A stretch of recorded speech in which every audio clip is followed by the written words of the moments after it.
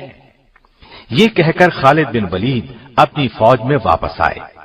انہوں نے میدان جنگ کا جائزہ لیا اور رومیوں کے لشکر جرار کا مقابلہ کرنے کے لیے اپنی فوج کو دستوں میں تقسیم کر کے صف بندی کی۔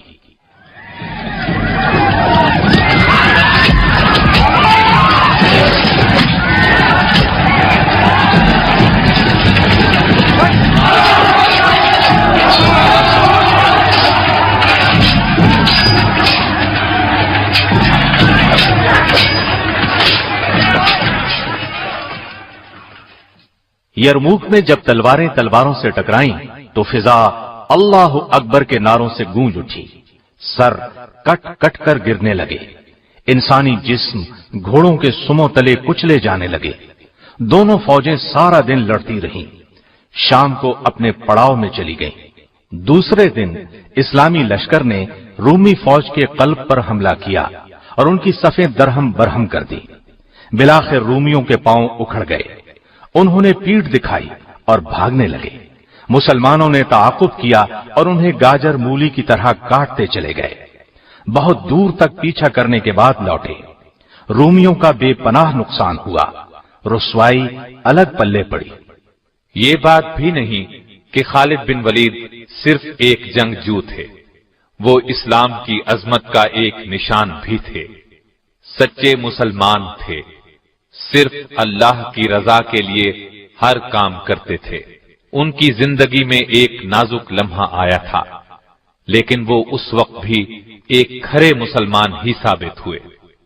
یرموک کی یہ لڑائی ہو رہی تھی، جنگ کا میدان گرم تھا۔ ایسے میں مدینے سے ایک قاصد آ پہنچا۔ اس نے لشکر میں موجود سیدنا ابو عبیدہ بن جراح کو خبر دی کہ رسول اللہ صلی اللہ علیہ وسلم کے خلیفہ ابو بکر صدیق رضی اللہ عنہ انتقال کر گئے ہیں اور سیدنا عمر بن خطاب مسلمانوں کے خلیفہ منتخب ہوئے ہیں۔ انہوں نے خالد بن ولید کو لشکر کی کمان سے معزول کر دیا اور آپ کو ان کی جگہ سپہ سالار مقرر کیا ہے۔ سیدنا ابو عبیدہ نے خط اس وقت تک خفیہ رکھا جب تک کہ جنگ ختم نہ ہو گئی۔ جنگ کے ختم ہونے پر وہ سپہ سالار کے پاس گئے، وہ خط انہیں دیا۔ انہوں نے خط پڑھا اور پوچھا یہ خط کب آیا تھا؟ ابو عبیدہ نے انہیں بتایا کہ یہ خط انہیں اس وقت ملا تھا جب جنگ عروج پر تھی۔ انہوں نے پوچھا آپ نے خط مجھے اس وقت کیوں نہ دیا؟ ابو عبیدہ نے کہا وہ وقت خط دینے کے لیے مناسب نہیں تھا۔ سیدنا خالد بن ولید نے ان کی تعریف کی، آگے بڑھ کر ان کی پیشانی چوم لی۔ اس وقت ان کی آنکھوں میں آنسو تیر رہے تھے۔ انہوں نے اسی وقت فوج کی کمان ان کے سپرد کر دی، پھر ان کی قیادت میں ایک سپاہی کی حیثیت سے لڑتے رہے۔ پہلے کی طرح کفر کے خلاف جہاد میں سرگرم رہے، یہاں تک کہ مسلمانوں نے فلسطین اور اردن کے تمام علاقے فتح کر لیے۔ انہوں نے رومیوں کو ان علاقوں سے نکال باہر کیا۔ رومی بادشاہ ہرقل کو اپنی فوج کی عبرتناک شکست کی خبر ملی تو وہ اپنے فوجی پڑاؤ ہمس کو چھوڑ کر واپس قسطنطنیہ چلا گیا۔ اس نے شام کو ہمیشہ کے لیے خیر باد کہہ دیا۔ یرموک کی لڑائی میں ایک دلچسپ واقعہ یہ پیش آیا کہ ایک رومی جرنیل جرجا نے سیدنا خالد بن ولید سے کہا ایک بات تو بتاؤ، کیا تمہارے نبی پر آسمان سے کوئی تلوار نازل ہوئی تھی جو انہوں نے تمہارے ہاتھ میں تھما دی اور تمہیں سیف اللہ کہا جانے لگا؟ اس پر سیدنا خالد بن ولید نے فرمایا اللہ تعالیٰ نے ہماری رہنمائی کے لیے ایک رسول بھیجا، ہم میں سے بعض نے ان کی تصدیق کی اور دل و جان سے ان کا ساتھ دیا، ان کی محبت کا دم بھرا، ان کے ہر حکم کے سامنے سر جھکا دیا، جبکہ بعض نے ان کی مخالفت پر کمر باندھ لی۔ پہلے میں بھی ایسے لوگوں میں شامل تھا، پھر اللہ تعالیٰ نے میرا دل اسلام کی طرف مائل کر دیا، میں رسول اللہ صلی اللہ علیہ وسلم کے دست مبارک پر بیعت کر کے دائرہ اسلام میں داخل ہو گیا۔